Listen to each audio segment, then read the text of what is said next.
Démarré en septembre, le premier trimestre de l'année scolaire 2021-2022 tire progressivement à sa fin. En 3 mois, plusieurs activités pédagogiques ont été menées. Et c'est l'heure de dresser le bilan. Pour certains, les objectifs ont été atteints. Le programme dans son ensemble a été respecté par rapport au découpage de l'année. On a fait les 3 mois sans faire les grèves ni les maladies. Donc tout est bien passé et on a terminé le programme. Cette année, nous voyons que vraiment les élèves ont quand même le niveau acceptable que nous demandons. Vraiment, tout est bien passé. Ça va, on a bien commencé le programme et on évolue bien. Bon, nous sommes au niveau demandé quand même. On a même dépassé un peu. Les choses se sont bien déroulées et nous sommes au niveau des programmes demandés. Ça va. Je vois qu'on est largement en avance sur le programme. Bon, généralement, des fois le temps nous surprend. Des fois, si nous n'évoluons pas trop selon les matières, et si l'épreuve vient, des fois les enfants se plaignent. Donc, heureusement, cette année, on a bien bossé. Le travail qui a été déjà fait est quand même acceptable et que nous voudrions à cet instant donc dire nos encouragements à nos collègues enseignants qui vraiment ne laissent pas le temps pour être au chevet des programmes. Le bon déroulement de ce premier trimestre malgré la pandémie du Covid-19 a été possible grâce au sens élevé des uns et des autres et à l'accompagnement du gouvernement. Et chaque acteur éducatif est invité à continuer dans ce sens. Au regard des évaluations mensuelles que nous avons déjà eu à faire et les devoirs que nous avons à faire, nous avons essayé d'avoir un regard donc, aux compilations des résultats à tout le niveau et nous constatons que le travail est acceptable et que nous espérons que nous allons encore mettre les bouchées doubles pour en faire plus que ça.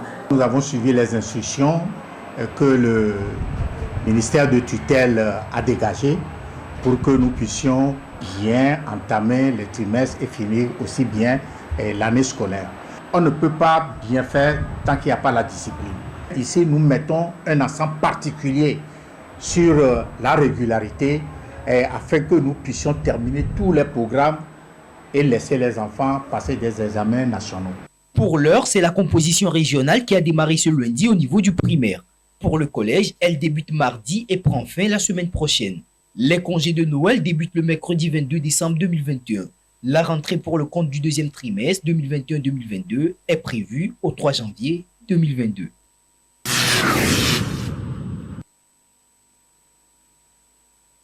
En 4 mois, plus de 75 000 demandes et d'obtention du casier judiciaire national automatisé. C'est un bilan satisfaisant dressé par la Direction des affaires pénales et des grâces du ministère de la Justice et de la Législation. La plateforme du casier judiciaire national numérisé, lancée le 2 août par le chef du gouvernement Victoire Toméga-Dogbé, suit donc son cours normal. Ce succès, selon le directeur des affaires pénales et des grâces, se situe à 3 niveaux et s'explique par les réformes opérées dans le secteur de la justice. La réussite est due à la facilité dans l'utilisation de l'application. Les choses se font à 3 niveaux. Vous savez, nous avons l'application. Et l'application, son accès d'abord est ouvert aux demandeurs du casier judiciaire, à l'établissement du bulletin numéro 3 du casier judiciaire. Mais lorsqu'il fait la demande, il y a maintenant des agents de traitement qui rentrent en jeu. Et ensuite intervient un élément essentiel qui est le 3e élément, notre collaboration avec la Poste. Pas de difficultés majeures enregistrées depuis le lancement de cette plateforme. Les différents acteurs impliqués dans ce processus veillent au grain pour satisfaire les clients. J'ai organisé de façon qu'il y a section traitement, il y a section dépôt et réclamation, et il y a section dépôt poste. Au niveau du dépôt traitement, quand un justiciable rentre sur le site et lance, c'est-à-dire remplit les conditions pour obtenir un casier, c'est chez ces dames-là que ça rentre. Maintenant, quand elles finissent de traiter, elles ordonnent, c'est-à-dire que de A jusqu'à Z, elles mettent ça dans les chemises, elles font descendre ça au niveau de retrait. Donc c'est là, il y a un greffier aussi qui est chargé au niveau de Lomé de cette section. C'est de chez lui que l'huile rentre dans le système et il corrige et il tire en moins de 5 minutes, 3 minutes, on remet l'intéressé. Lorsque les gens font leur demande en ligne et qu'au cours de leur demande, il y a des soucis, c'est à notre bureau ici, ils font les réclamations. Pour ceux qui ont eu des demandes parfaites, c'est-à-dire qui ont eu des demandes qui ont été acceptées par le système, après 24 heures, ils reçoivent un message de retrait. Et quand ils viennent pour le retrait, c'est à notre bureau ici aussi qu'on prépare les dossiers pour les retraits. Le système marche parfaitement. Nous supplions toujours le gouvernement de toujours penser au service casier pour plus d'amélioration. Un mieux cadre pour ce service serait un atout, puisque le cadre est un peu restreint. Premièrement, on traite les casiers en haut. On cherche les casiers de la poste, on vient ici. Et les trois autres, une autre personne écrit le numéro et le nom. Et une autre personne met ça dans l'enveloppe et il m'envoie. Et puis je mets le bureau de poste et le numéro de téléphone. Et je fais le retrait dans la base. Avant que la poste n'arrive pour récupérer son casier. Maintenant, une fois que la poste arrive, il fait le décharge des casiers qu'il a pris. Et chaque jour, c'est comme ça se passe ici. Cependant, les populations sont invitées à redoubler de prudence et de vigilance face aux arnaques. Et d'ailleurs, des campagnes de sensibilisation sont prévues dans ce sens pour conscientiser les populations. Ce mode de délivrance est très facile et que quand ils ont quelques petits soucis, un numéro vert est là, les gens sont là pour les accompagner. Il y a aussi quelques phénomènes qui sont signalés. Des gens avec des intentions malveillantes aussi veulent profiter de cette situation pour un peu tromper, anarquer, voilà. Ils rentrent en contact avec certains pour leur faire croire qu'ils peuvent les aider à faire ceci, voilà, et voilà. Donc il faut qu'on sensibilise la population pour leur dire que le paiement, les 500 francs qu'ils payent par flou timonie, en dehors de cela, il n'y a plus aucun paiement à effectuer pour avoir son casier. La plateforme numérisée permet aux Togolais et aux étrangers d'effectuer rapidement leur demande d'extrait de casier judiciaire. Elle est très bénéfique par rapport à l'ancien système manuel de délivrance, comme le témoigne ce demandeur de casier judiciaire. Ma demande a été rejetée. Je suis venu aujourd'hui pour réclamer. Et il m'a aidé, on a corrigé les choses jusqu'à... J'ai obtenu mon casier judiciaire. C'est un système crédible et fiable créé dans le cadre du programme de modernisation de la justice au Togo. Toute personne qui sollicite un casier judiciaire fait la demande en ligne sur le site casierjudiciaire.gouv.tg en remplissant un formulaire de demande ou appeler le 70 20 27 27 en cas de difficulté.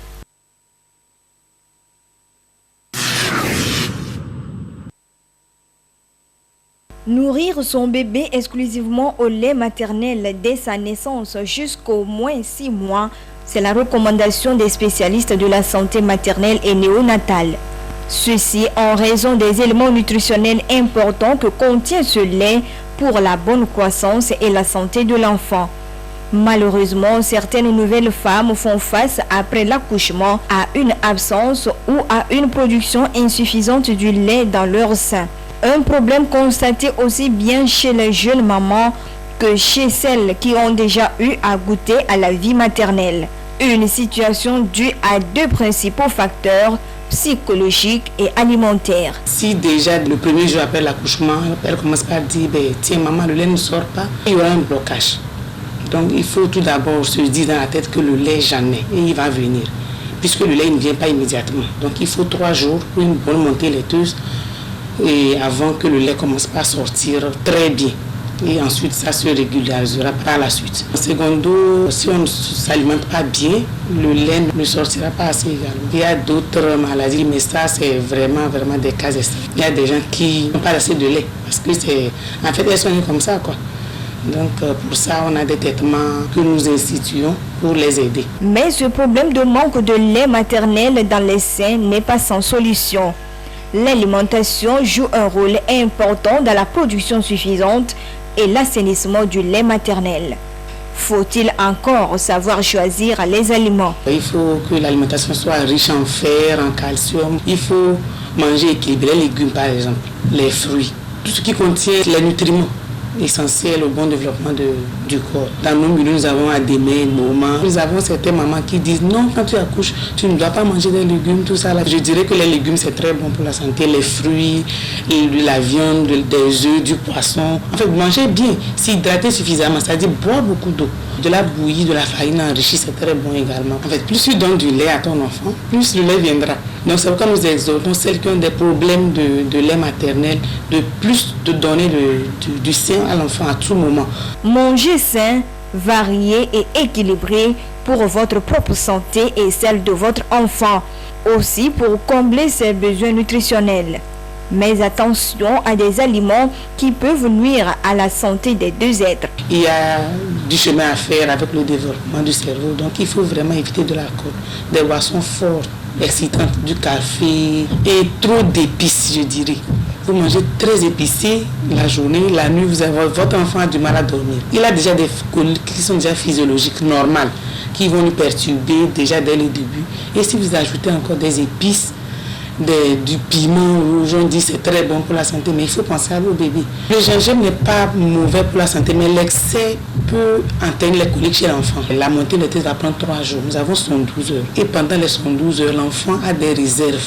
Mais entre-temps, il faut beaucoup le mettre au sein pour qu'il bénéficie du colostrum, du premier lait jaune qui sort, qui est très nutritif, très riche, et qui va lui permettre d'être en bonne santé, de rester jusqu'au 3e jour pour que l'allaitement ça se fasse du soir. L'essentiel, c'est de ne pas se précipiter pour le lait artificiel, parce que tant que vous l'instituez dès le début, vous faussez beaucoup de choses. La restriction des aliments en période postnatale est aussi déconseillée. Mettre en pratique ces conseils serait bénéfique pour les nouvelles mamans et leurs nourrissons.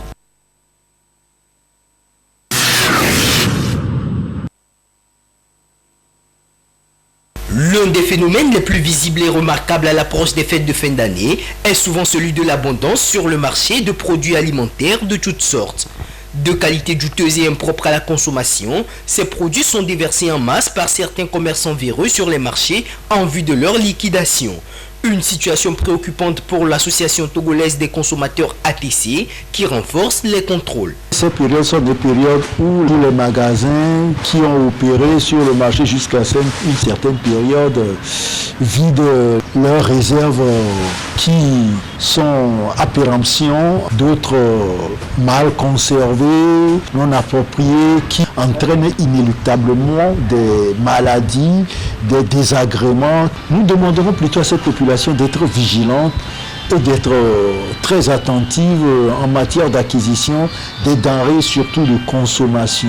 Ainsi, face à la situation, l'ATC, comme à son habitude, compte miser sur un certain nombre de stratégies afin de mettre fin à ces pratiques et traquer si possible les auteurs. Nous faisons toujours des descentes sur le marché, mais nous les faisons toujours discrètement. On va à l'improviste et nous le ferons ces jours-ci. Et quand nous constatons, nous ne sortons pas seuls, nous avons l'appui du ministère du Commerce, du ministère de la Santé et de l'Assainissement, du ministère des services de la météorologie. Nous avons un pouvoir de dénonciation, nous dénonçons.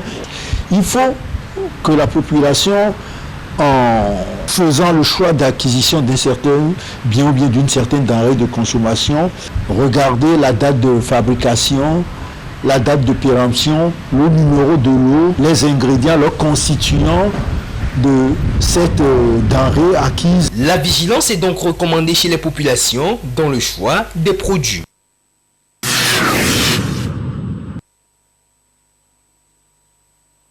Trois buts à 2, c'est le score qui a sanctionné le match à Estogopor Bolossou ce dimanche au stade de Kégué pour le compte de la 3e journée du championnat national de football de première division. Les Portuaires s'offrent ainsi leur toute première victoire de la saison et ce sont les requins mâles du littoral qui en font les frais. Il faut saluer la victoire. On l'a cherché depuis très longtemps, depuis la première journée, on ne l'a pas trouvé. Et aujourd'hui, on l'a. Donc, il faut la saluer. En fait, l'équipe de Bolossou n'est pas une petite équipe. C'est une équipe joueuse. Donc c'est normal que ça se termine comme ça. Mais il faut reconnaître que, en fait, en première partie, on avait eu plus d'occasions que l'équipe de Bolossou, mais on n'a pas su les concrétiser. Et il y avait une précipitation de nos joueurs en phase après récupération de la balle. Donc ce qui a fait qu'on n'a pas pu créer des occasions et les mettre dans les filets. Il faut le reconnaître. En deuxième partie, je peux encore dire qu'on a dominé dans les 35 premières minutes et c'est à la fin qu'on a un peu subi. Mais l'essentiel, c'est qu'on a pris les 3 points. Dieu merci. Ce n'est pas que l'adversaire nous a dominé, c'est que nous-mêmes on les a donné des occasions, des 2 buts qu'ils ont marqués. Vous savez, quand vous encaissez des 2 buts comme ça sur notre propre erreur, je pense que ça casse un peu le moral des joueurs. Je pense que c'est ce qui nous a vraiment pénalisé aujourd'hui. Mais bon, on va essayer de corriger ce qui n'a pas marché et puis parler avec eux, leur remonter le moral. Et puis psychologiquement, surtout le gardien, parler avec lui, essayer de le ramener bien. Vu ce qu'ils ont donné aujourd'hui, je pense qu'ils sont vraiment en dessous de leur performance d'habitude. Mais bon, c'est le football, on a perdu, on va essayer de corriger ce qui n'a pas marché. Et puis on va voir, c'est le championnat. Déjà vendredi, Sémassié a réalisé le même score de 3-2 et Akara face à Sarah FC. Samedi, le dynamique togolais a pulvérisé les Showboys de Kpalimé 4-1. Pendant ce temps, Kakad FC tenait tête à l'ASCK, 1 but partout, score final. Même score entre Asco et Asbina dans la suite des rencontres disputées dimanche. Unisport épingle Ifodje 1-0. Kotoko s'incline également devant Entente 2-0 contre 1. L'ASOTR s'impose devant Ange 2-1. À l'issue de cette 3e journée, le dynamique togolais et Entente 2 prennent la tête du groupe A avec 7 points. Et dans le groupe B, ASK et ASCO, malgré leur match nul, tiennent toujours les commandes avec 7 points également. À noter que la 2e division nationale a aussi démarré ce week-end pour le compte de la saison 2021-2022. Au stade de la JCA samedi, Agaza était aux prises avec Tambo FC. Une mauvaise entame pour les Verts de Tocoin qui s'inclinent 0-2 face à leur adversaire du jour.